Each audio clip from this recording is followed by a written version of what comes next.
La trilogie Dragons est l'une des meilleures œuvres de DreamWorks. C'est pourquoi nous ne sommes pas surpris qu'elle ait droit à un reboot en live-action. Un peu surpris? Oui, mais pas trop surpris. Ça va. Je ne te ferai pas de mal.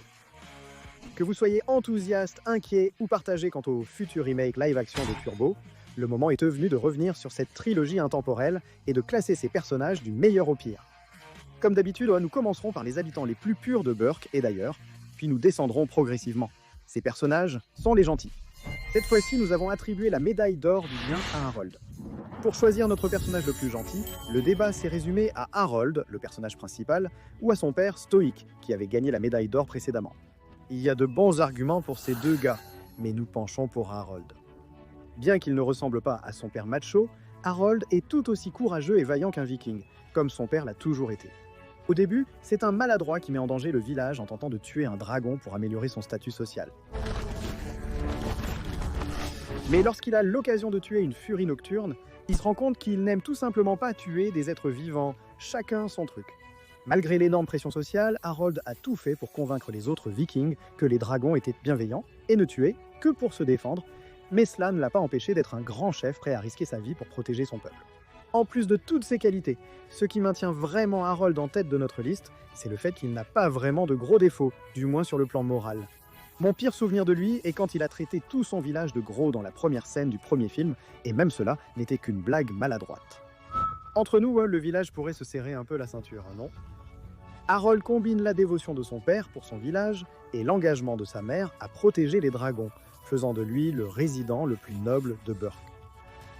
La médaille d'argent du bien revient de très près au père de Harold et au défunt chef de Berk, Stoic, la brute. Si vous n'avez vu que le premier film, vous pourriez être surpris de le voir si haut classé, car Stoic était plutôt un sale type dans ce film. On ne lui en veut pas trop pour ça. Il a grandi dans une culture viking où la loi du plus fort régnait et où tuer des dragons était nécessaire pour la sécurité et le statut social. Le gosse était constamment stressé, mais on pense qu'il allait trop loin avec sa manière dure d'aimer Harold. Quand il a su que Harold réussissait bien son entraînement, il a déclaré au village « Je peux à nouveau me montrer en public, haha ». Franchement, qui es-tu, Buckluck? Malgré ses défauts paternels, Stoic s'est racheté rapidement. Dans le dernier acte, il s'est excusé auprès de Harold pour tout et lui a dit qu'il n'avait pas besoin de combattre la Furie Rouge pour obtenir son approbation. Et dans le deuxième film, il montre encore plus son bon côté. Il pardonne aussitôt à sa femme de ne pas être rentrée, simplement heureux qu'elle soit en vie. Quand Croque-Mou est contrôlé par Drago, Stoic se sacrifie pour sauver Harold, recevant une décharge d'énergie mortelle. Le monde caché a dévoilé davantage la personnalité de Stoic, montrant une scène où il évoque l'idée de trouver et sceller le foyer des dragons pour mettre fin au combat entre humains et dragons. Un jour, je trouverai le monde caché et je le scellerai. Stoic n'était pas raffiné, mais il a toujours essayé de se battre pour la paix, à sa manière franche et parfois maladroite. Pour compléter notre top 3, nous avons Croque-Mou, un personnage qui n'a pas besoin d'être présenté. Évidemment, il lui faut du temps pour s'attacher à Harold. Au début, il se méfie de lui et de ses congénères, montrant la pression subie par ces pauvres créatures. Mais une fois ami, Croque-Mou devient le plus grand atout de Harold. Il a essentiellement joué le rôle de son complice pour l'aider à se rapprocher d'Astrid, la forçant pratiquement à s'excuser d'avoir été dur avec eux et la récompensant par une balade romantique à travers les nuages. Il affronte aussi constamment la mort pour Harold et Berk, que ce soit en le protégeant de l'explosion de la Furie Rouge ou en défiant le dragon alpha. Les rares défauts de Croque-Mou se résument au fait qu'il est un dragon avec moins d'intelligence émotionnelle qu'un humain, ce qui ne va pas vraiment lui faire perdre des points à nos yeux. D'un dragon emblématique à un autre, voici en toute autre tempête. Le dragon d'Astrid est une furie mortelle, mais sauf face aux méchants, elle reste une furie ordinaire. Comme la plupart des dragons, Tempête est essentiellement un chiot géant, et je suis très sérieux. Dans le deuxième film, lorsqu'Yrith a lancé une arme abandonnée par Harold, Tempête a pensé que c'était un jeu et l'a immédiatement rapporté. Plus tard, on voit que Tempête est un ami très dévoué. Ce simple lancer apparemment involontaire a suffi à lui donner une raison de protéger Eret de l'exécution par les hommes de Drago. Ce geste de bonté a en réalité initié la rédemption d'Eret. Il faut donc vraiment en attribuer le mérite à Tempête.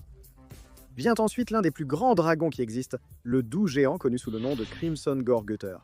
Ce dragon élan géant est presque conçu pour causer d'immenses dégâts matériels, mais sans intention malveillante. Sauvé par Harold et son équipe dans le premier film, ce dragon leur a rendu l'appareil en les sauvant lorsque Harold les a accidentellement menés dans le piège de Grimmel. Comme Tempête, Crimson est très axé sur les relations, comme le montre sa défense immédiate de boule de feu lors de la bataille finale. Je te déconseille de faire ça, sinon parlons de boule de feu. Comment le décrirais-tu ? Franchement, je ne sais pas quoi ajouter sur ce bébé dragon. Il aide juste quand ça lui plaît. On peut en dire autant de tous les bébés dragons, surtout ceux qu'Harold et sa bande utilisent pour vaincre Drago et sauver l'humanité et les dragons. Ils n'étaient pas les meilleurs pour écouter, mais ils étaient présents quand le groupe en avait le plus besoin. Et si on ajoutait un dernier dragon pour le moment, il est temps de parler de Bulldog, le groncle de Rustic et la mère de Boulette. On va ignorer comment Rustic a combiné leurs noms pour nommer le bébé. Mis à part ce détail discutable, Bulldog est aussi utile que tout autre dragon. Être à la fois le dragon d'un guerrier et une mère n'est pas une combinaison facile. Il faut donc lui accorder du mérite. Néanmoins, permettre à son bébé d'être emmené fréquemment dans des zones de conflit reste une décision parentale plutôt discutable. Trouve une babysitter. Nous avons déjà parlé du chef, alors parlons maintenant de son meilleur ami comique, Gobber. S'il y a bien un personnage dans cette série qui incarne « il est un peu confus, mais il a le bon état d'esprit », c'est Gobber. Gobber est attentionné et bienveillant, mais pas toujours doué pour bien choisir ses mots. Les encouragements de Gobber à Harold pour qu'il cesse de prétendre être quelqu'un d'autre peuvent sembler dire « écoute, absolument tout chez toi est faux, tu comprends ? Tu dois arrêter tout ça ». Il peut être insensible et même paranoïaque, mais ça ne l'empêche pas d'être un bon gars, prêt à risquer sa peau pour son peuple tout comme stoïque. Le pire qu'on puisse dire sur Gobber, hormis son manque de tact, c'est l'entraînement viking dangereux qu'il impose aux adolescents. Cependant, tuer des dragons était un mal nécessaire pour eux jusqu'à ce qu'Harold les fasse changer d'avis, donc on ne peut le blâmer pour ça. L'autre moitié de l'arc, ennemi à amoureux de Harold, est Astrid. L'impopularité de Harold s'est accentuée lors de l'entraînement viking. Malgré les taquineries constantes de ses camarades, à l'exception de Rustic le Morveux, il gardait généralement son calme. Astrid n'a été dure avec Harold au début que parce qu'elle prenait très au sérieux la lutte contre les dragons. Cela a cependant conduit Astrid à développer un ego, et lorsque Harold a commencé à la surpasser lors de l'entraînement, elle est devenue encore plus rancunière, le suivant presque partout pour découvrir son secret. Astrid mérite la médaille du péché d'envie pour cela, mais sa loyauté envers Harold la rachète largement. Les deux sont rapidement devenus amis, puis plus encore lorsque Croque-Mou leur a fait traverser les nuages jusqu'à la cachette des dragons. Bien que tuer des dragons fut crucial pour elle, Astrid a tenu sa promesse de garder secrète la cachette jusqu'à ce qu'Harold trouve la solution optimale. Quand Harold est découragé, elle est toujours là pour l'encourager à continuer de faire des choses stupides et dangereuses pour le bien de Burke. C'est ça, le vrai Harold. La loyauté, les qualités de meneuse et la volonté de changer d'Astrid en font une candidate méritant une place de choix dans notre classement. Voici maintenant Fury Éclair, le yin du yang de Croque-Mou. Cette rare beauté était le seul dragon que Harold et son équipe ont laissé après leur raid contre l'équipage de Ragnar, qui piégeait les dragons, et malheureusement pour le premier groupe, elle était la clé de leur plan pour enlever Croque-Mou. Tout comme Croque-Mou dans le premier film, Fury Éclair commence par être beaucoup plus froide et distante qu'elle ne le deviendra par la suite. Je suis presque certain qu'à un moment, elle a tenté de le jeter à l'océan. On peut la défendre en disant qu'elle était sur la défensive, ce qui est compréhensible. Elle a sauvé la vie de Croque-Mou et Harold à la fin, donc elle a mérité son statut de héroïne. Mentionnons rapidement Gotti, l'ancienne du village. C'est l'une des rares habitantes de Burke, en dehors des personnages principaux, à recevoir un peu d'attention dans l'histoire. Et même là, elle se contente surtout de faire des choses d'ancienne en silence, comme proclamer le vainqueur d'une compétition. Malgré son mystère, Gotti est aimée de tout le village pour son soutien constant. Elle mérite donc une place parmi les gentils. Parlons maintenant d'un gars qui aime parler bien plus que Gotti. Rustic est en gros l'éclaireur de l'équipe d'Harold. Ce type est un véritable expert en dragon, et c'est un compliment. Pour des informations sur un type de dragon, que ce soit pour l'identifier ou élaborer une stratégie de combat, demande à Rustic. Je l'ai lu au moins 7 fois. Rustic est le seul camarade de Harold qui ne le maltraite pas, car il est aussi mis à l'écart. En plus d'être intelligent et gentil, Rustic est un vrai tendre, surtout avec le bébé dragon de Bulldog, Boulette, qui l'emmène au combat faute de babysitter. Rustic est un nom un peu ridicule, donc passons à l'autre extrémité du spectre avec Broyeur de Crâne, le dragon de Stoïque. Comme Stoïque, Broyeur de Crâne est protecteur et inflexible, prêt à se sacrifier pour protéger les autres. Malgré sa haine initiale envers les dragons, Stoïque a développé une amitié sincère avec Broyeur de Crâne, qui l'a aidé à retrouver Harold, parti affronter Drago dans le deuxième film. Broyeur de Crâne est aussi très indulgent, comme le montre le fait qu'il ait accepté Eret comme nouveau cavalier après sa rédemption. Après Broyeur de Crâne vient Bondacier, le dragon de Valka. Malgré son apparence impressionnante, Bondacier a un cœur aussi bon que n'importe quel dragon. Dans une scène où il a englouti une énorme quantité de nourriture pour lui et Croque-Mou, mais remarquant la présence de ce dernier, il a décidé d'en partager un peu avec lui. Dégoûtant? Oui. Gentil? Aussi oui. Grincheux, le dragon de Rustic, est l'un des derniers gentils dragons. Vous avez saisi le concept des dragons, n'est-ce pas? Ce sont des créatures pacifiques qui n'attaquent qu'en cas de nécessité, tout comme Grincheux. Malgré tout, il mérite la médaille du paresseux pour sa tendance à laisser la forge s'éteindre chez Rustic. Le nom paresseux n'était sûrement pas assez accrocheur. Maintenant, tu veux parler d'un nom de dragon vraiment intelligent? Ne cherche pas plus loin que le déconcertabête. Le temps passé par Valka parmi les dragons l'a mené à cette créature majestueuse et gigantesque. Le déconcertabête est connu comme le dragon alpha. En gros, jusqu'à ce que Croque-Mou arrive, c'est lui qui contrôle et protège les dragons qui se soumettent à lui. Ce grand gaillard pourrait utiliser ses immenses pouvoirs de dragon pour faire bien pire, comme nous le verrons plus tard. Pour conclure notre catégorie des gentils, parlons d'Eret, ce bon vieux fils d'un Eret. Éré était un trappeur de dragons, réputé et digne de confiance aux yeux de Drago Sangvif lui-même pour lui fournir une belle prise. C'était moins de la confiance qu'une exigence. Pour défendre la brutalité d'Eret et ses enlèvements de dragons, il faut dire que Drago le torturerait ou le tuerait s'il n'arrivait pas à livrer des dragons. Drago l'avait déjà marqué au fer rouge une fois et avait promis d'être beaucoup moins compréhensif à l'avenir, selon ses propres mots. Cependant, Éré s'est racheté après la capture de Tempête en tentant de la protéger. Laisse-moi maintenant te rendre l'appareil. Bien que contraint, il a repoussé les hommes de Drago, sauvant leur vie et leurs dragons lorsqu'Astrid et lui étaient menacés. Cela après qu'Astrid l'ait pris en otage, rappelle-toi. Finalement, après la mort de Stoïc, Erit s'occupe de broyeur de crâne et collabore avec Burke pour défendre les gens et les dragons des monstres qui voudraient l'exploiter pour leurs desseins maléfiques. Avec cette rédemption achevée, il est temps de passer à une section un peu plus floue. Voici la zone grise. Il peut sembler surprenant de placer Valka, la mère de Harold, dans la zone grise. Comment peut-elle être si bas dans notre classement? Harold tient sa passion pour le maintien de la paix de Valka. Malgré l'impopularité de cette idée, Valka était résolue à tenter de réconcilier humains et dragons. Elle fut totalement convaincue de leur gentillesse en voyant un dragon jouer innocemment avec le petit Harold. Avant que Stoïc ne se précipite pour protéger son fils d'une prétendue menace, déclenchant une scène malencontreuse. Cela a conduit Valka à fuir son village et à commencer une nouvelle vie parmi les dragons, vivant avec eux pendant 20 ans. Cela nous pose un dilemme moral. D'un côté, Valka défendrait les dragons à tout moment. Elle savait qu'ils étaient pacifiques et voulait juste être écoutée. Quand même son mari ne l'a pas fait, elle a été dévastée. Cela dit, ce n'est pas une excuse pour qu'elle abandonne carrément sa famille. Elle a fait croire à son mari qu'elle était morte pendant 20 ans, le laissant diriger seul Burke et être absente de la vie de son fils jusqu'à sa jeunesse. Sans sa rencontre fortuite avec Harold dans le deuxième film, elle aurait continué à mentir sans fin, ce qui est suffisamment grave pour la placer par défaut dans la zone grise. Cependant, les dragons et les gobelins peuvent en faire confiance à Valka. Ces petites créatures sont censées porter malheur, au point que Rustic était convaincu que Burke était maudit dès leur apparition comme de mauvais présages. Nous sommes maudits. Bien que chaotique, il est exagéré de dire qu'ils portent le malheur. Pendant le combat ultime contre Grimmel, ils ont sauvé Gobert en sautant sur Ragnar au dernier instant.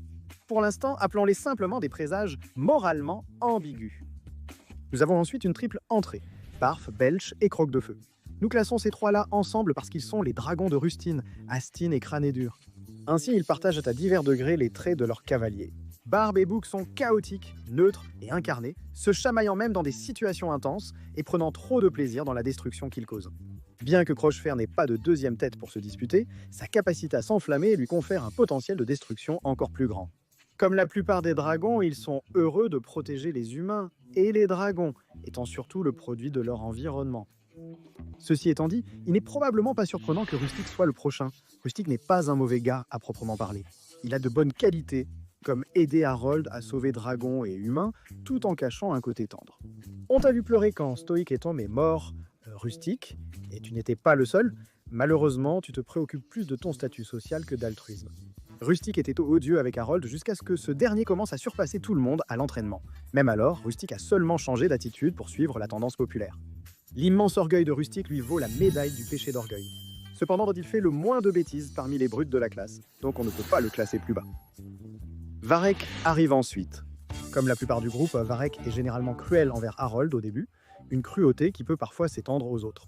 Lorsqu'il apprend qu'Ingrid a été capturée par Grimmel, il avoue ressentir la même chose qu'elle au quotidien. Stupide. Sérieux? Elle pourrait être morte? Si Ingrid est avec eux, je crains le pire pour eux. Sa seule véritable qualité, c'est qu'il est le plus disposé à rester aux côtés d'Harold en tant que chef.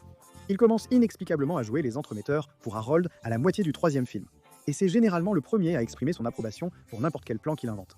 Malgré ses moqueries impitoyables, Rustic a du cœur, c'est juste un peu un idiot. La zone grise est complétée par Astrid, la jumelle de Rufnut. Astrid est l'une des plus grandes terreurs de la franchise Dragon, même dans ses meilleurs moments. Quand Varek et Rustic se disputèrent son affection pour... Pour une raison inconnue, elle a commencé à se délecter de leur obsession constante pour elle, allant jusqu'à enterrer Rustic à un moment donné, au lieu de les intimider. Tous les garçons m'aiment. De plus, nous allons décerner à Eret la médaille du péché de luxure pour son bref béguin. Je veux que vous compreniez à quel point cette fille est désespérée, au point qu'elle était prête à se laisser enlever par lui. Dans le 3e film, après avoir tourné la page, elle est à nouveau kidnappée par Grimmel qui la relâche car elle est trop agaçante. Cette fille est prête à mettre en péril des opérations entières pour n'importe quel gars qui l'intéresse un tant soit peu. Mais honnêtement, elle est tout simplement trop drôle pour qu'on ne l'apprécie pas malgré tout. Bien que Rufnut ne soit pas mauvaise, elle n'a pas beaucoup de qualités uniques par rapport aux autres habitants de Burke. Nous devons donc la considérer comme la moins héroïque des personnages non vilains. Il est temps d'explorer les recoins les plus sombres des personnages de Burke. Voici les personnages allant du mauvais au maléfique, en commençant par Ragnar le Roc, qui porte facilement le nom de viking le plus astucieux de la série.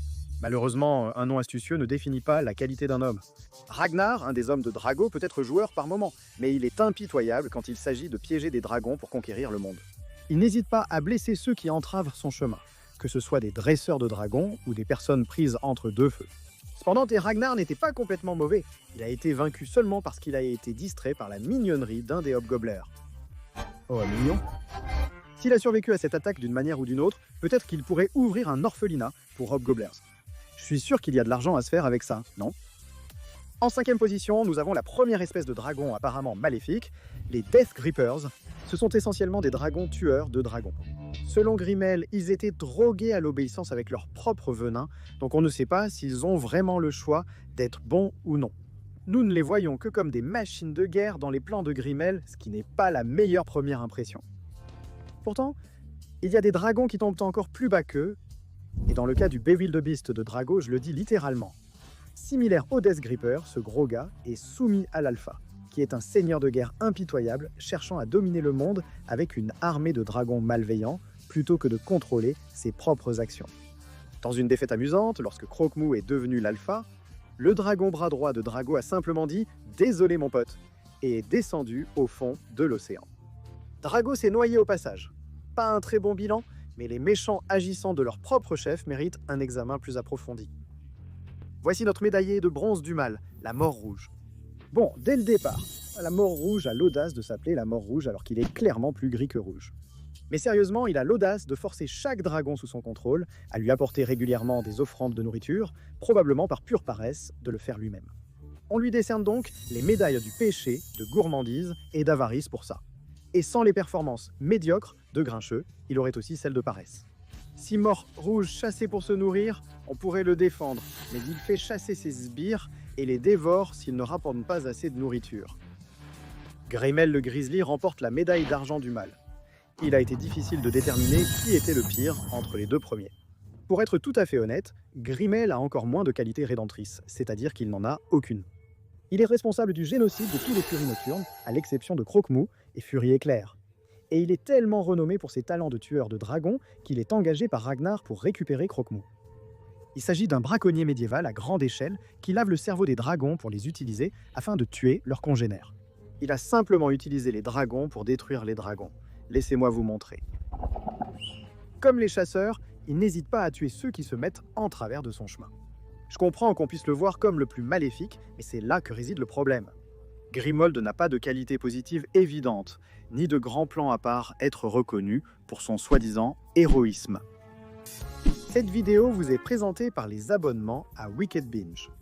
Devenez membre pour accéder en exclusivité aux vidéos en avant-première, obtenir des emojis et badges de fidélité réservés aux abonnés. Quoique controversé, notre médaille d'or de Lego revient à Drago Bloodwist. Drago est plus sympathique que Grimmel dès le début. Ses crimes s'expliquent par la perte de sa famille et de son village lors d'une attaque de dragons.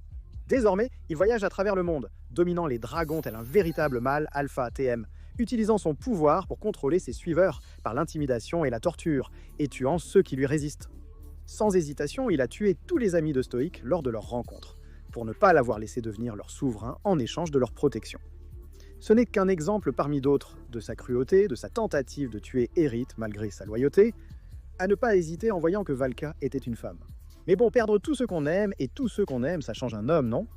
Eh bien oui, et pour Hérite, tout ce que ça lui a donné, c'est une excuse. Quand il se confie à Harold sur son passé tragique, ce dernier le confronte à son hypocrisie, et Drago n'essaie même pas de se justifier, il admet simplement qu'à ce stade, il ne fait tout cela que pour le pouvoir. Ses yeux ne montrent aucun remords, ni aucune qualité attachante tout au long du film. Ce type prend un réel plaisir à asservir des dragons pour tuer des gens, tout cela dans le but de dominer le monde. Je ne défends pas Grimmel, mais comparé à Drago, c'était juste un salaud malfaisant qui aimait chasser. Drago avait une soif de sang et des intentions malveillantes, bien supérieures à celles de tous les autres méchants du groupe, étant de loin le plus maléfique. Donc on ne peut pas donner notre médaille d'or du mal à quelqu'un d'autre.